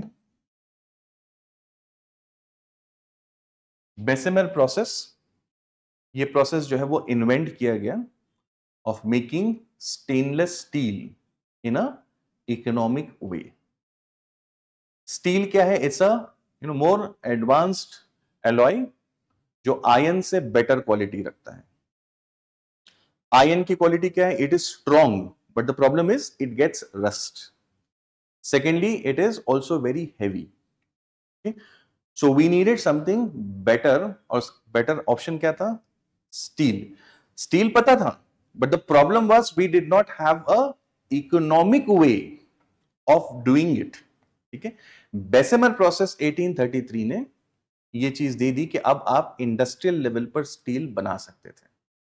तब फोकस शिफ्ट हो गया away from textile to steel industry and then after that into chemical industry. So change is new industry. First change. Second change is by now the revolution had spread to other countries. Starts with England, but later on दूसरे भी सीख जाते हैं ना. पहले वो you had Dilshan scoop, Dilshan cricketer Sri Lanka का, उसने पहले वो इन्वेंट किया था कि फुल लेंथ की बॉल अगर बॉलर डालेगा ना तो he used to duck and scoop the ball over the wicket keeper's head. He was innovator. लेकिन सीख गए ना बाकी सब लोग. ठीक है. So England starts out with the revolution, but Germany, USA, Japan and many other countries, France also will come later. तो ये सब लोगों ने क्या किया, इन सब लोगों ने इन चीजों को सीख लिया. So countries change. Now petroleum became the fuel. Coal से बेटर था पेट्रोलियम. क्यों? क्योंकि कैलोरीफिक वैल्यू ज्यादा है, 1. नंबर 2, उसको इस्तेमाल करना, transport process is easier. Petroleum is easier than coal. Coal is heavy ना, it's solid. Transport and all that is difficult. So petroleum was used. But this electric generator and internal combustion engine. पहले steam engine था. Steam engine क्या करता था? Steam के power को इस्तेमाल करता था तो क्रिएट डिस्प्लेसमेंट. स्टीम का इस्तेमाल करना. To begin with this was revolutionary. लेकिन अब उससे बेटर चीजें आ गई, उससे बेटर टेक्नोलॉजी आ गई. So we see this new change from 1870s onwards. इसको second phase of industrial revolution कहते हैं, या इसको IR 2.0 भी कहते हैं. Industrial revolution 2.0. वो 1.0 था, ये 2.0 है. ठीक है, आज हम इंडस्ट्रियल रेवोल्यूशन 4.0 में जी रहे हैं. ठीक है, वी आर इन IR 4.0. मैं इसकी डिटेल्स आपको कहीं आगे बताऊंगा, 3 क्या था और 4 क्या है. 4 में सिर्फ एक चीज याद रखिएगा कि यहां पर मैं internet of things, that has become very crucial. अब ह्यूमन इन्वॉल्वमेंट जो है वो मिनिमल होता जा रहा है. जैसे फॉर एग्जांपल मेरी कार और मेरा AC, they are connected over the internet. जैसे ही मेरी कार मेरी पार्किंग में आ जाती है, my AC and car which are connected on the internet, they communicate with one another that sir is here, you need to switch on before he gets into the room. वो automatic शुरू हो जाएगा. जैसे ही मेरी car चली जाएगी वो खुद ब खुद बंद हो जाएगा. So not humans but machines are connected. This is Internet of Things. This is IR 4.0. Details कभी और मैं आपको शेयर करूंगा. Clear everybody up to this point? Interesting? 1.0 2.0 समझ में आया? Can you tell me the major differences 1.0 और 2.0 में? 2-3 बताइए बस. Okay. Yes. What else?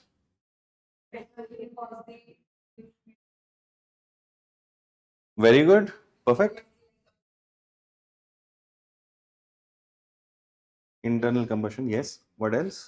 एक और चीज रहेगी, एक और C जो हमारा रहेगा.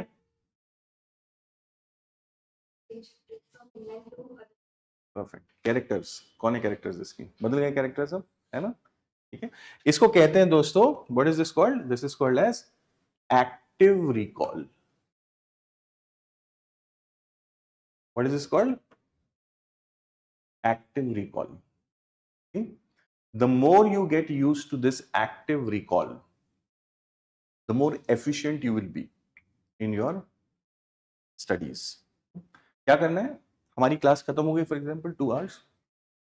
One thing that you can do is you can chit chat with your friends or you can simply walk away to your home. That's not the best approach. The best thing to do is close all the books, just sit there for 5 minutes and try to recall what you studied in the class. Whenever you complete a slot, चाहे वो हमारे 2 घंटे का class हो या आपने 2 घंटे बैठ करके लाइब्रेरी में पढ़ाई की, last 5 minutes close all the books and try to recollect. ठीक है, this is active recall. Now initially it's difficult. Your mind will tell you, yaar chodo, we are not courageous, we don't want to see failure. Out of 10 things, the first time you will be able to remember maybe just 1 or 2. Okay? Don't worry. What you do is open your book again and read what you missed out on. And you will tell yourself, "Arey yaar, ye to itna easy tha. I could have recollected this." Telling yourself that will fix that thing in your mind. You'll never forget it again. Okay? But you need intellectual courage to do that. Simple? Okay? Can we do that? So every day do this active recall. Clear? Okay. Now to summarize what we just discussed, what is Industrial Revolution? It's a new system of production where capital, Marathi में कहते हैं भांडवल, investment, is invested in machine tools, human labor, raw material, and all of this is brought in one place called as factory. Okay? This factory is driven by not animal power or human power, but by mechanical power, modern power, okay? Using which we have mass production in less time and cost. You can add cost also over here. Less time and cost. Okay? This revolution started first in England, then spread to other parts of the world. Okay? It will result in exploitation of human beings as workers, and also it will give a boost to imperialism.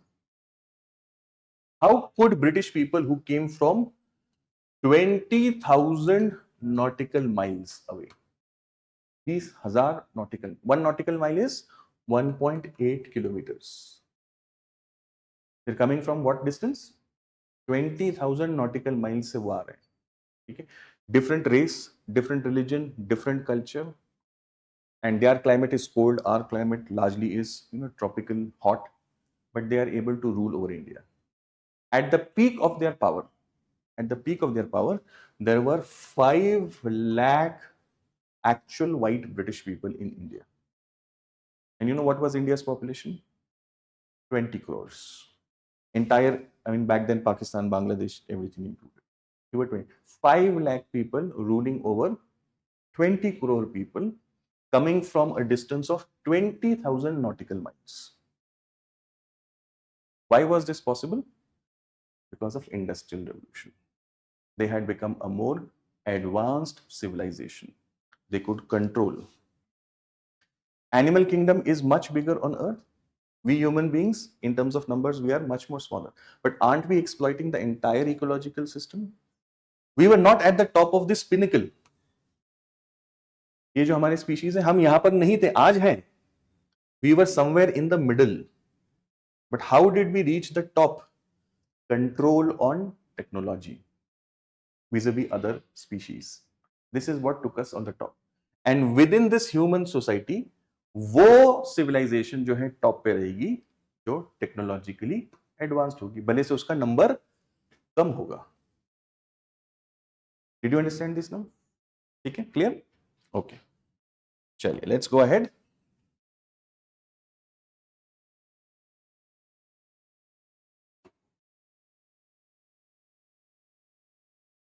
Fine. Now we have understood the core concept. You understood the C. Now I'm going to take you a little bit behind in history. Unless we understand ancient medieval Europe, we will not be able to understand modern Europe. आपने वो रिन की ad देखी? You know Rin, that soap bar? If you see their ads, you will see a lady walks in a white sari, and then khatak, that Rin soap will go across the screen, and you will see a difference in the sari before and after. You've seen that? So to understand something, you have to understand the contrast of it. So to understand modern Europe, you must know ancient medieval Europe briefly. तभी change समझ में आएगा. आपने वो ads देखी ना, before and after. पहले मेरा वजन बहुत ज्यादा होता था, and then I started to do this exercise, and then the transformation. Does that make it more easy to appreciate? That is what we are going to try now. Clear, everyone? Okay. Let's briefly now talk about ancient Europe. Okay. The peak or zenith of ancient Europe was the Roman Empire. Okay.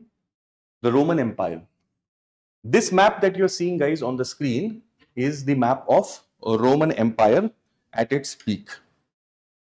This is the core of Roman Empire. So your coastal Spain, Italy, these islands, and some part of Eastern Europe. And then expanding outwards, it occupied as many as 3 continents ka area.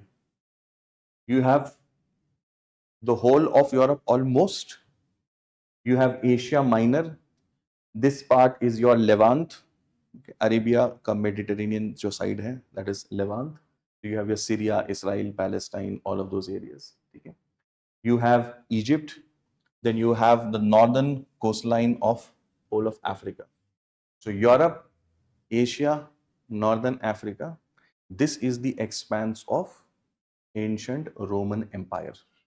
ठीक है, जब इतने बड़े साम्राज्य पर Europeans राज कर रहे थे, so all the resources of these areas, natural resources, were at their disposal, and these Romans, they harvested that.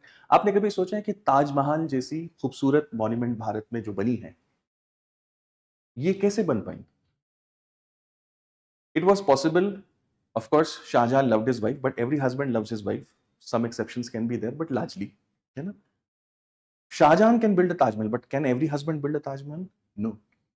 It was a Mughal prince who had the resources of this rich entire northern half of the subcontinent. He could draw from those resources, maybe physical resources like marble, wood, or it might be human resource in the form of artisans, masons, calligraphers, so on and so forth.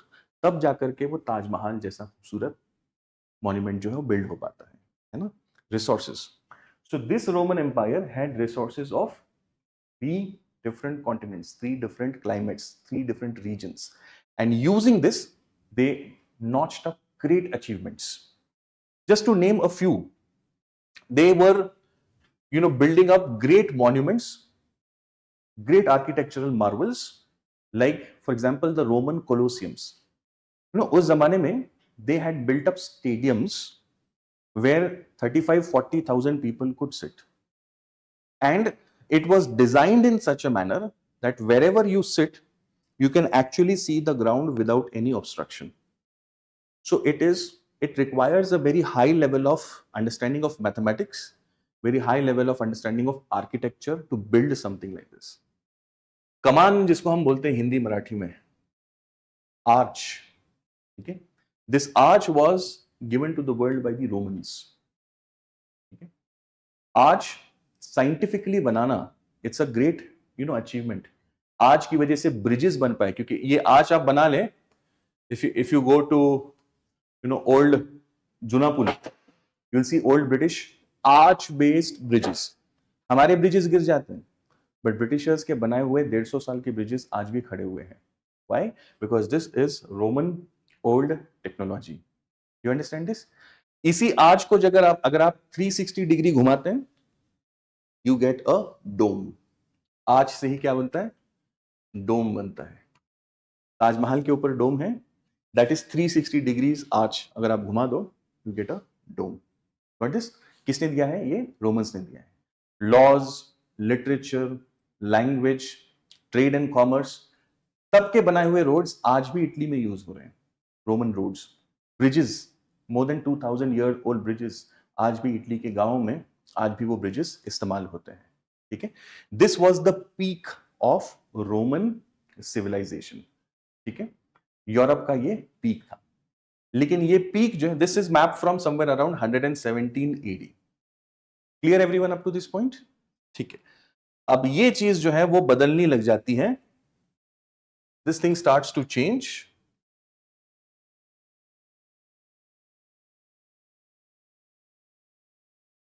when Romans start to face wars from north. ठीक है, ये आपको history में पूछेगा नहीं question, लेकिन clarity आपको पूरी होनी चाहिए. जैसे जैसे रोमन एक्सपैंड होने लगे and they went further north upwards, this area in the north was called as Germania, modern day Germany. और यहां पर में देयर वर वेरी खूंखार kind of tribes. Okay, very fierce warriors. So the Romans had to fight very long wars with these tribes. And these wars became, जैसे कि Mughals के साथ में हुआ, Aurangzeb for 25 years he was fighting the Marathas over here in this area of Deccan, and those wars drained away the Mughal treasury, and ultimately the Mughals collapsed. The same thing happens with the Roman Empire also. Around the 4th century, you will see that Roman Empire becomes weak and it gets divided into 2 parts. The western side was called as the Western Roman Empire, and the eastern side will be called as the Eastern Roman Empire. Did you understand up to this point? Western and Eastern Roman Empire. The Eastern Roman Empire, its capital is over here at a place called as Constantinople, ठीक है, modern day Istanbul. Roman emperor Constantine के नाम से Constantinople was named, ठीक है। ये जो Roman emperor था Constantine, around 3rd century AD, 3rd century AD, Constantine became a Christian.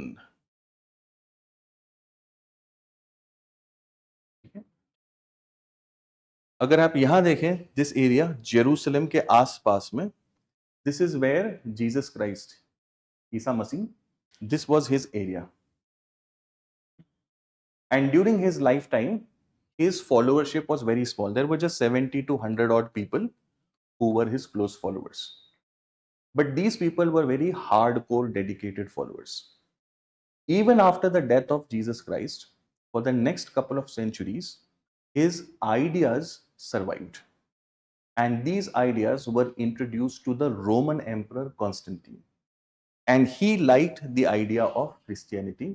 He accepted Christianity. And because he accepted Christianity, Europe के अंदर में we'll see that Christianity is going to spread. Do you understand now how Christianity went there? Much like Ashok. Ashok was a Ajivika before he becomes a Buddhist. It is said that Kalinga war ने उसको transform किया, है ना। कलिंगा के destruction के बाद में he becomes non violent वगैरह वगैरह, वो सारी स्टोरी आप जानते हैं. And because Ashoka became a Buddhist, you will see that over the next several centuries, Buddhism will be the dominant religion in Indian subcontinent. The same thing happened with Europe from 3rd century onwards. Clear up to this point? Yes. उसको पैगानिज्म कहते हैं. पैगानिज्म में क्या होता है? You worship different forms of nature. Nature की जो forces हैं उनको वर्शिप करते हैं, ठीक है. जैसे they had different concepts of Greek gods. अब ये ग्रीक गॉड्स क्या थे? ये basically personification of different natural forces. Zeus, Apollo, ये सारे क्या थे कि जो फोर्सेस हमको नेचर के अंदर में दिख रही हैं उसको हम पर्सोनिफाई, उसमें एक कैरेक्टर बनाते हैं और फिर उसकी उपासना करते हैं. Okay, so that is what we see before Christianity. मतलब ऑर्गेनाइज्ड रिलीजन एज सच वहां पर में नहीं था. क्रिश्चियनिटी से वो शुरू होता है. बात समझ में आई आप लोगों को यहां तक में? ठीक है. सो 3 चीजें हमने देखी.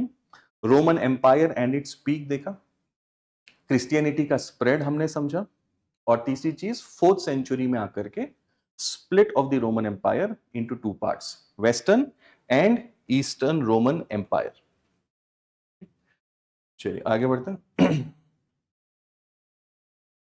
Now, from this 4th century onwards, last slide for today, and then I will take any doubts, queries if you have. From 4th century onwards, we enter into what is called as the medieval age of Europe. Medieval period जिसको हम कहते हैं, उसकी शुरुआत होती है. Medieval age और Middle Ages of Europe. इस पीरियड को यूरोप के इतिहास का डार्क एज भी कहा जाता है. डार्क एज, अंधकार का युग. Why is it called as dark age? You will see and you will understand it from these points. इस पीरियड के अंदर में रिलीजन, धर्म की जो सत्ता थी, धर्म सत्ता, that became very strong in Europe. Europeans now started to lead a very church-centric life. Christianity accept हो गई थी, ठीक है. अब क्रिश्चियनिटी को इंप्लीमेंट करने के लिए जो इंस्टीट्यूशन थी, that was the Holi Roman church, और इस होली रोमन चर्च के ऊपर में जो चीफ थे, he was called as the pope. So now you have a religion, a book, Bible, and interpretation of that book is done by the church, and the church is led by an authority called as pope. और जब धर्म सत्ता आती है, जब church centric life हो जाती है, तो सबसे पहली चीज जो खत्म हो जाती है वो है विवेक. So the critical thinking, rational thinking of people that gets killed. Critical thinking मतलब क्या? आप किसी भी चीज को सिर्फ और सिर्फ फैक्ट्स और तर्क के आधार पर ही मानते हैं. You don't accept something just because a book is saying it or authority is saying it. You will accept something only when it is proven on either logic or facts. That is critical thinking. But religious authority क्या करती है? Religious authority कहती है कि no, you are not supposed to use your brain. You are just supposed to follow what we say. Why? Because we are the interpreters of the book. We are the institution given with this responsibility. Do you understand this now? Okay. Now, because of this church-centric life, because of domination of religion, what happened was the kings slowly started to become weak. Western Roman Empire started to get fractured into smaller kingdoms. And Eastern Roman Empire started to shrink with the advent of Islam. ठीक है? तो एक जमाना था जहां Roman empire, European Roman empire was spread over 3 continents. अब वो fracture हो गया और वेस्टर्न वाला जो है वो डिसइंटीग्रेट हो रहा है, छोटे छोटे किंगडम्स हो रहे हैं. एंड ईस्टर्न रोमन एम्पायर जैसे जैसे Muslim armies are advancing, वैसे वैसे eastern Roman empire is getting smaller and smaller. So the kings now, unlike the Roman Empire emperors, you hear about Julius Caesar, you hear about Augustine, you hear about Constantinople. These were very big, powerful men. Now you had very weak kings. These weak kings were dependent on their feudal lords. Hindi Marathi में जिसको हम कहते हैं ना सामंत.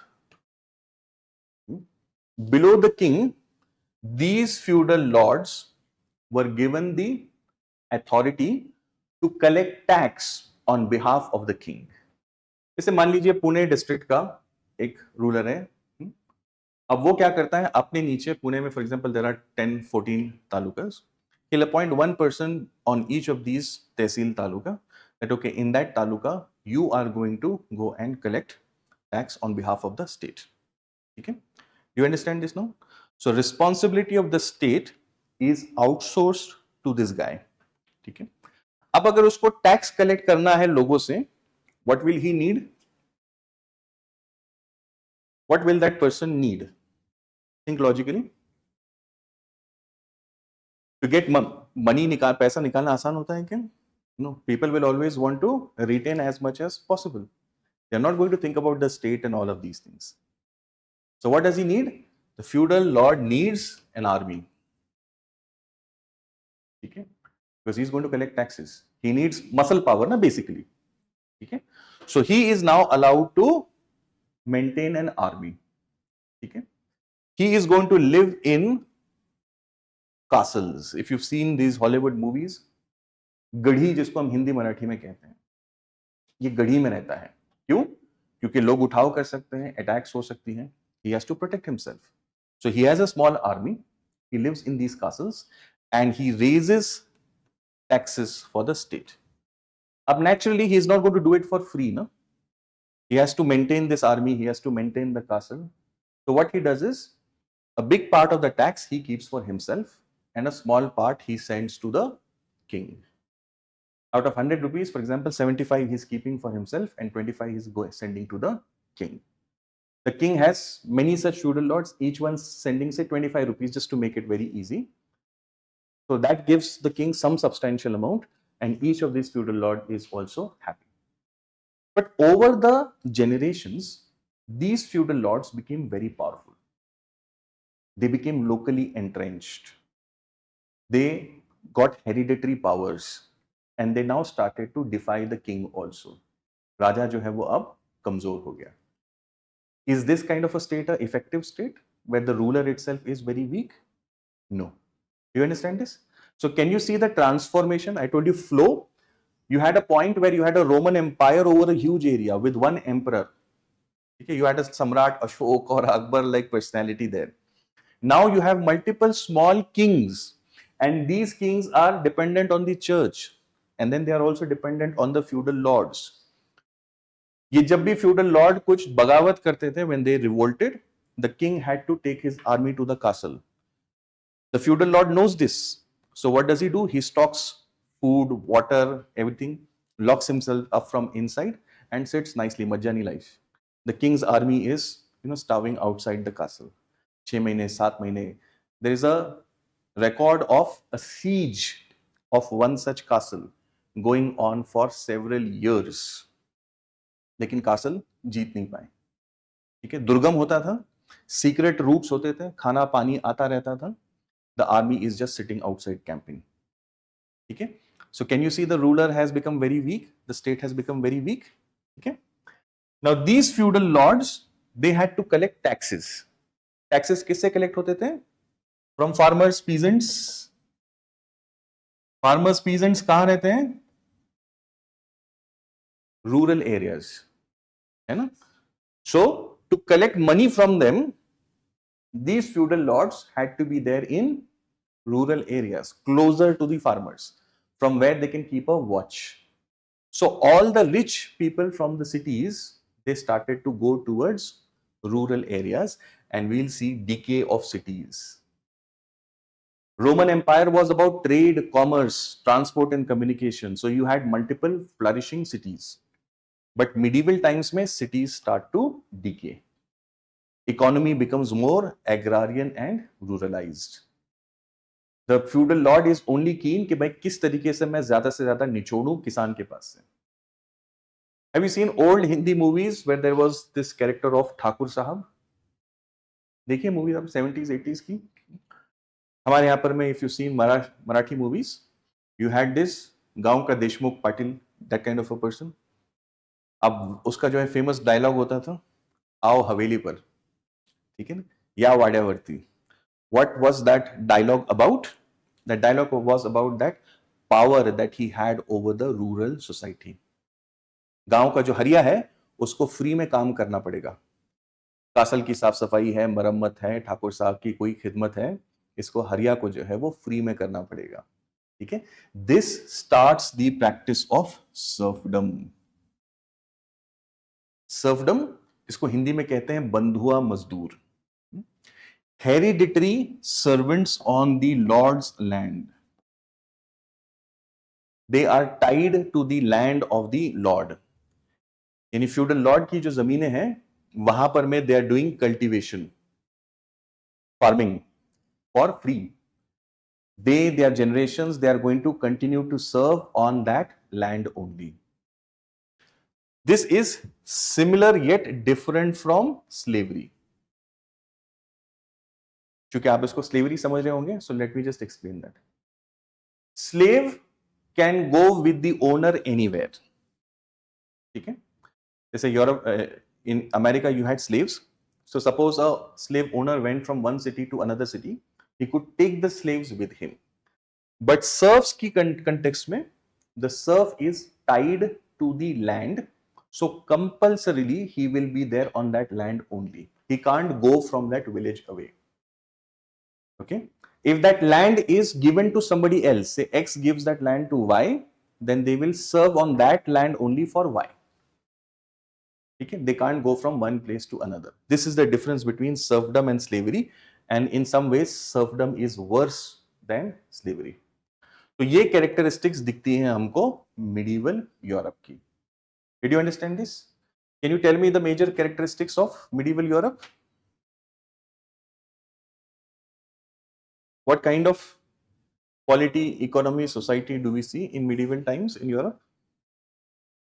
Church-centric life, weak kings, feudal lords, powerful feudal lords, yes.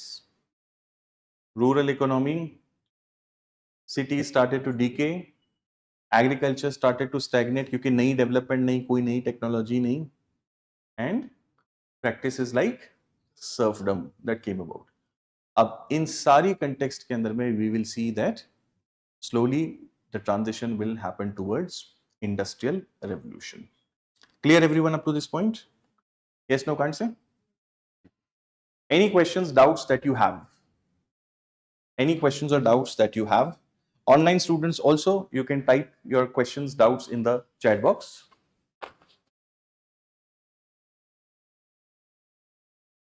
Yes. How things become, because earlier we saw how the a king was seen as, for example, you mentioned about Akbar that called himself as Ilahi, Right. like things like that. If the state is becoming more church-centric or religion-centric, then people should fear the religion. Right. If the king is a divine power on earth, then why is he losing power? He is losing power because relatively the power of church is increasing. I'll give you example from Akbar's life itself. Akbar had declared something called as the Mahzar. What was this declaration? Akbar had to specially tell his subjects and especially the religious clerics, the priestly class, that I am the chief interpreter of religion. तुम नहीं हो. You might be religious scholars, but I am above you. और मैं जो interpret करूंगा वही final माना जाएगा. ये उसको ऑफिशियली डिक्लेयर करना पड़ा था to reduce the power of these elites. जब चर्च पावरफुल होता चला जाता है तो चर्च ही क्राउन करता है किसको? किंग को.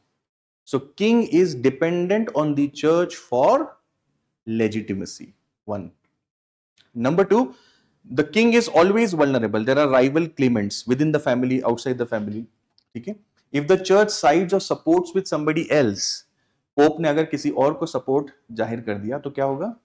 The king will be, in a bad position. So he has to be always in the good books of the pope. Number two. Number three, the society was so much in the clutches of the church that if the church instigates the people against the king, then it's a matter of few days in which the king can be, thrown away. So for all of these reasons, as the church became more powerful, the religious elite start to become more important and the king starts to become weak in position. I hope you understood this now. Clear? Okay. Any other questions?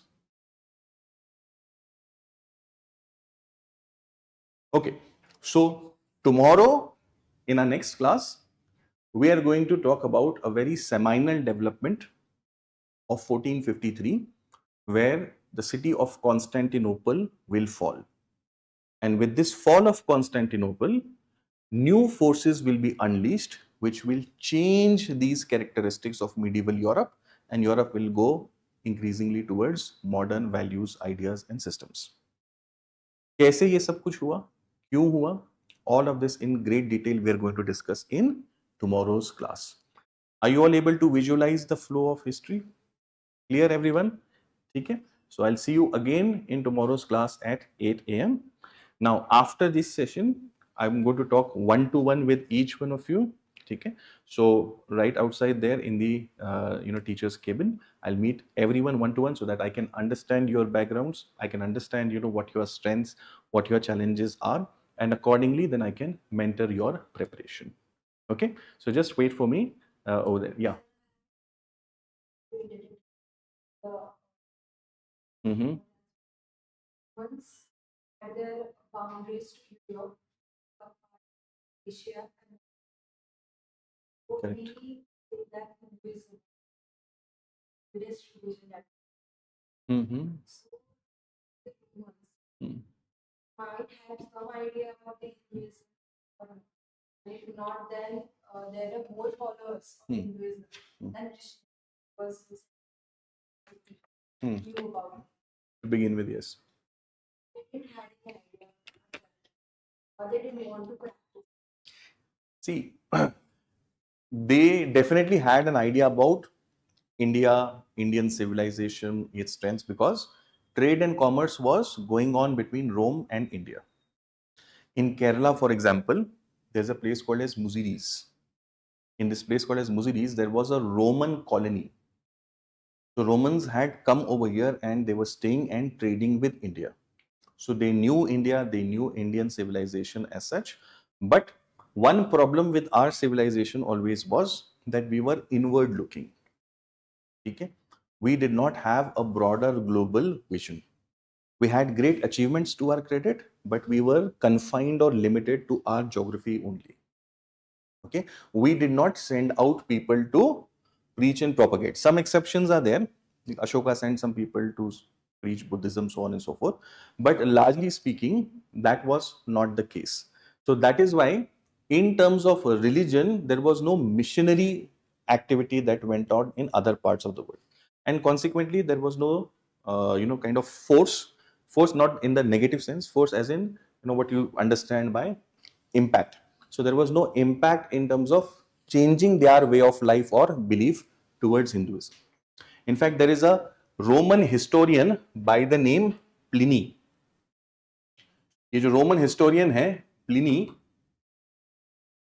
इसने अपनी किताब में, and this we are talking about 70 AD के आसपास, Pliny ने अपनी किताब में लिखा है that India is the sink of the world's gold. यानी पूरी दुनिया का जो सोना है वो कहाँ जाता है अल्टीमेटली? वो भारत में जाता है. That is how well versed they were about Indian civilisation. But as I said, that kind of impact as you are trying to say, that was not produced. अगर हम पहले से वो थोड़ा सा और ग्लोबल विजन रखते हैं, देखिए हमारी नेवल फोर्सेस कभी इतनी स्ट्रांग नहीं रही. If you see exceptions of Cholas and a few things that were done subsequently by Chhatrapati Shivaji Maharaj and then later by Mysorean state, we were never a naval power. Okay, na? So that is why our ideas, could not spread towards Europe or other places. Right? And at the same time, Mm-hmm. the question Yes. period, Hmm. other religions also that may not that big. Hinduism was at peak in India. Okay? Throughout this period, it was at its peak. See, post, you can say 3rd, 4th century AD, we reach a phase where Hinduism, as we practice in India today, reaches its full maturity. ठीक है. सो जो ideas है, beliefs है, rituals हैं, practices हैं, ये mature होते होते 4th सेंचुरी एडी तक वो स्टेबलाइज हो जाती है और भारत में वो तब से प्रैक्टिस होती रही है. हाँ, एक कंपटीशन इन रिलीजियस आइडियाज तो जो है वो रहता है, बट चूंकि हमारे यहाँ से एज सच कोई बहुत सिग्निफिकेंट स्केल के ऊपर में माइग्रेशन नहीं हो रहा है, कोई एक्टिविटी फॉर मिशनरी. जैसे यूरोपियंस जब भारत आए, कहते हैं कि they had 3 G's as their priority. कौन से जीज थे? Gold, glory and God. Gold, glory and God. ठीक है. So they wanted to consciously spread their religion और आइडियाज. और ये थोड़ा सा एब्राहमिक फेथ्स और हिंदुइज्म के अंदर में ये डिफरेंस भी है. ठीक है. Abrahamic faiths have an idea of transforming other people to their fold. Okay? Hinduism says what is good about it, values, ideas, but it's more a welcoming kind of a religion rather than outward trying to convert or convince other people. Okay, this is how we do it, this is how we practice it. Whatever you like, you can take it. And Hinduism does not say कि आपको ये 100% ऐसा करना है, क्योंकि as such कोई 100% common code है भी नहीं. You can be a Hindu with a very different variety of thoughts, ideas. Okay, so that is slightly cultural difference also that we have. तो ये भी एक फैक्टर उसमें रहा है. Got it? Clear everyone? Okay, so I'll see you individually, each one of you.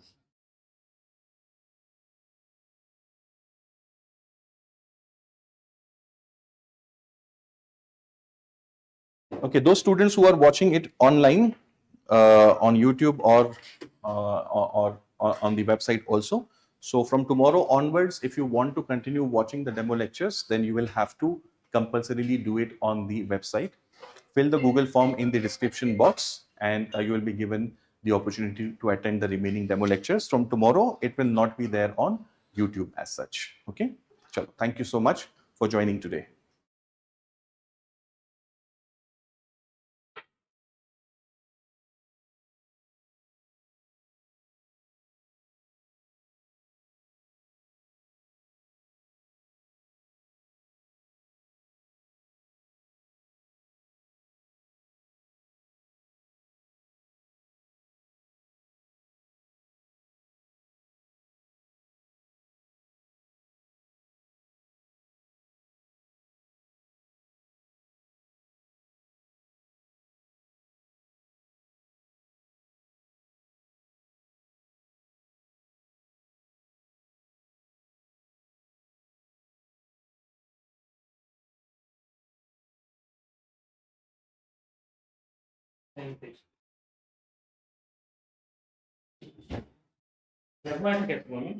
वैभव आ गया था, आ गया।